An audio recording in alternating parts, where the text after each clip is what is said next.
Hello, my DIY loving friends. I'm Sarah, and this is Medicated Housewife DIY, where crafting and mental health come together. Today, we're diving into a world where chic meets affordable, transforming the ordinary into extraordinary. It's Dollar Tree chic. Elevate your home decor with tumbling tower block DIYs. If you've ever gazed at those tumbling tower blocks and wondered, what magic can I create with these? Then you're in the right place. It's more Jenga block insanity. So what are you waiting for? Let's go DIY together.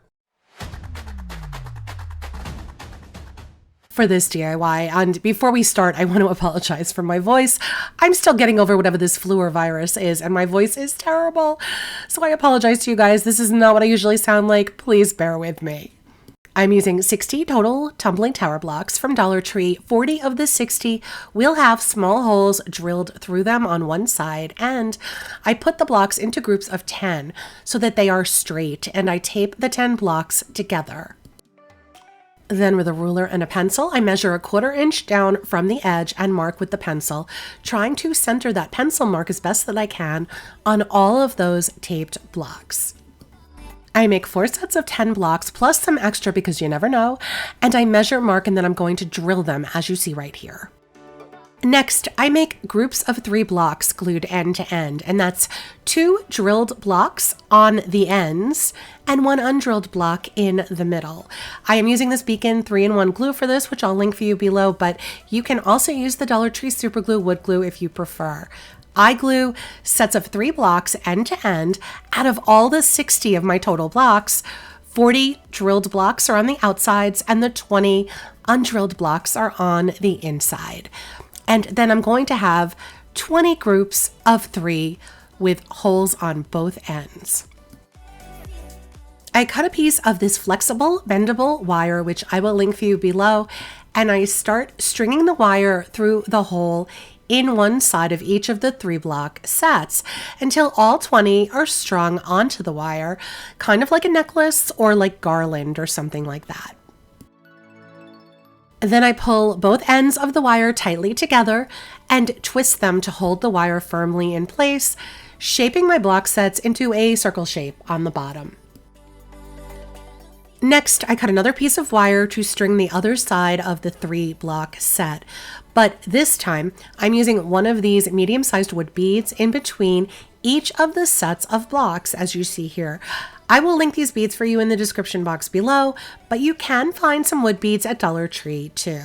So, following the same pattern all the way around, it's going to be bead block, bead block, bead block, and so on, using a total of 20 of these beads in between each of my block sets. Once I get to the last bead, the way I like to tighten and close the wires is to take one end of wire, push it through the last bead, and then twist that wire around itself on the other side of that bead. I trim it and I tuck that wrapped wire knot into the hole of the bead, and then I'm going to do the same thing with the wire on the other side of that same bead. It's just like making a beaded necklace or bracelet, no glue needed. So with all my blocks and beads thoroughly attached, I want to actually give this a little bit of a deeper natural wood color. So starting with this 4-inch wood round, which I'll link for you below, but you can find wood rounds at Dollar Tree too. I am painting the whole wood round using some very strong instant coffee to give it a very translucent warm wood stain, but with keeping that natural wood color, which is what I want. And then I'm painting the entire piece of wood blocks with wired beads with the coffee as well, making sure I get all that coffee in between and in all those little nooks and crannies. Once that coffee dries, I push the wood round down inside to the bottom of my basket shape. I did use some hot glue along the inner edge to secure the wood round bottom in place.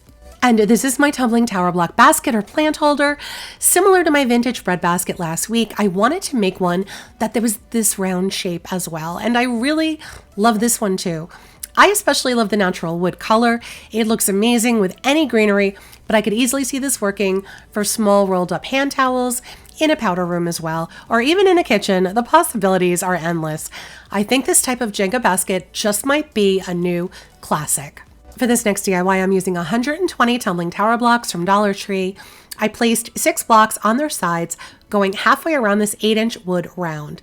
I used another block standing up in between each of the 6 blocks just as a spacer to make them all equal distance apart. The blocks come up about halfway on the wood round, making it sort of a half moon shape.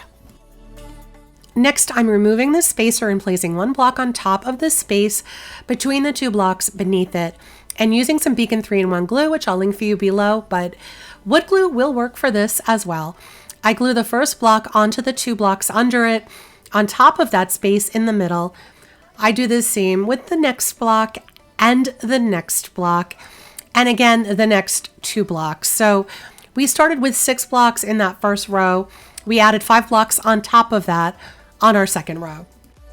Next, I take 4 blocks and I place them on top of the space between each of the 5 blocks in our second row. And those 4 blocks are going to be our third row. Then I take 3 blocks and place them on top of the spaces between the 4 blocks beneath it. These 3 blocks are the 4th row. We're going to stop there and allow these 4 rows to fully dry. Once the 4 rows are dry, we take the whole piece and turn it upside down, placing some objects underneath each end to support the piece and keep it straight. So now my first row, which is 6 blocks long, is where I'm starting again, with 5 blocks on top of the 6 blocks, placed on top of the space in between each of them. And that's the same way as we did it before. The next row is 4 blocks that are placed on top of the 5 blocks. Then the last row is 3 blocks that are placed on top of those 4 blocks.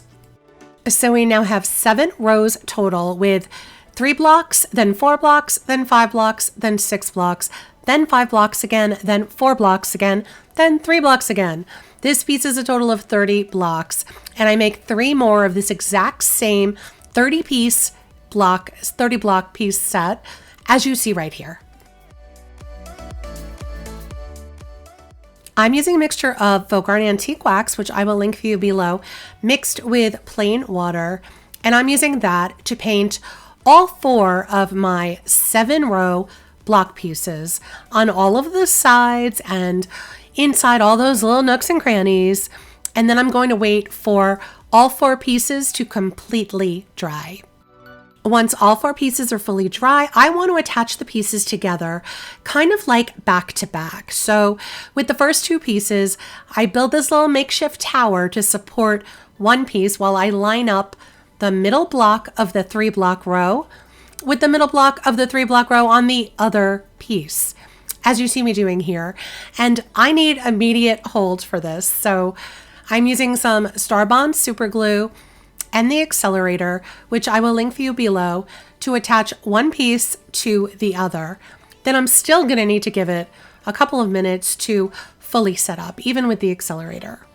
And then I turn those 2 glued pieces over and I attach a jangle block between them to make the 2 pieces more secure and stronger together. Now, I know it kind of looks like butterfly wings, I know. So I stand the 2-piece set up, leaning on a jar, build another little tower to support the 3rd piece, and I'm going to attach the 3rd piece the same way, lining up the middle of the 3 block row with the middle of the 3 block row on the other piece. This sounds more complicated than it is. Just watch what I'm doing as I do it and it will make more sense. Now, I did have to use 2 smaller pieces of block to make that stronger bond in the back of the 2nd and 3rd piece together because a whole block wouldn't fit across that area. So I just did what I could to help secure it. Now, with the first 3 pieces attached back to back, I stand the whole piece up and I set up my 4th piece to attach to the other 3 in that same spot, that middle block on the last row. Although I did have to shift that last piece a little so it's not perfectly centered with the other middle block because, you know, these tumbling tower blocks are never totally straight, but it's okay. It doesn't need to be perfect. I ended up deciding to use that 8-inch wood piece as a topper for this, so I painted it with the same antique wax mixture as all of the blocks were painted. And oh my goodness, I absolutely love this really stylish Jenga block riser / plant stand / candle holder / mini table / centerpiece. It is so substantial looking. You are not stuck with just the wood round on top. You could also place a bowl or a round tray or a platter, anything really. This base is really strong. It will definitely hold a decent weight plant.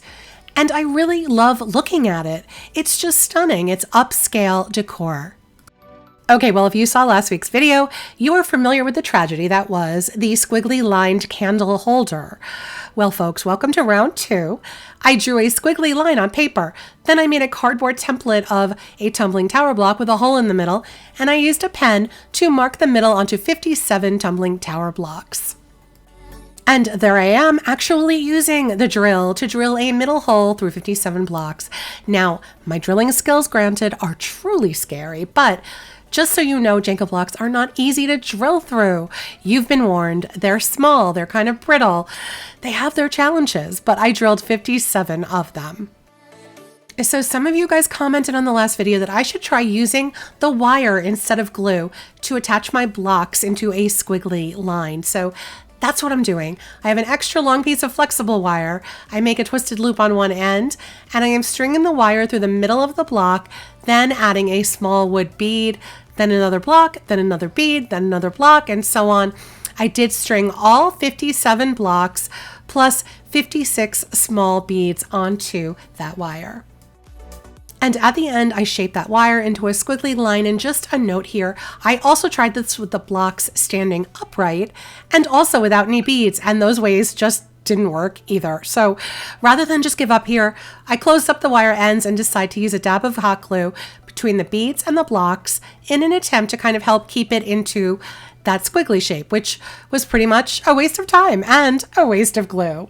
And now I could have just given up there again, but no. I thought to myself, what if I give it some height with some beaded feet? So I placed 10 pairs of medium-sized beads on the bottom in various places to see if some height would make any difference. And it did not. And truthfully, I didn't even want to show this reveal. So here's a bunch of Jenga blocks and beads strung on a wire with some candles and greenery styled on top. And I promise I am not attempting this particular project a third time. You have my word. But back to the 2 successful projects, you know the drill. I want to know what you think. Let me know in the comments which one of these Dollar Tree chic tumbling tower block DIYs was your favorite and why. And again, you don't have to include the wavy candle holder if you don't want to, but either way, you know I love hearing from all of you.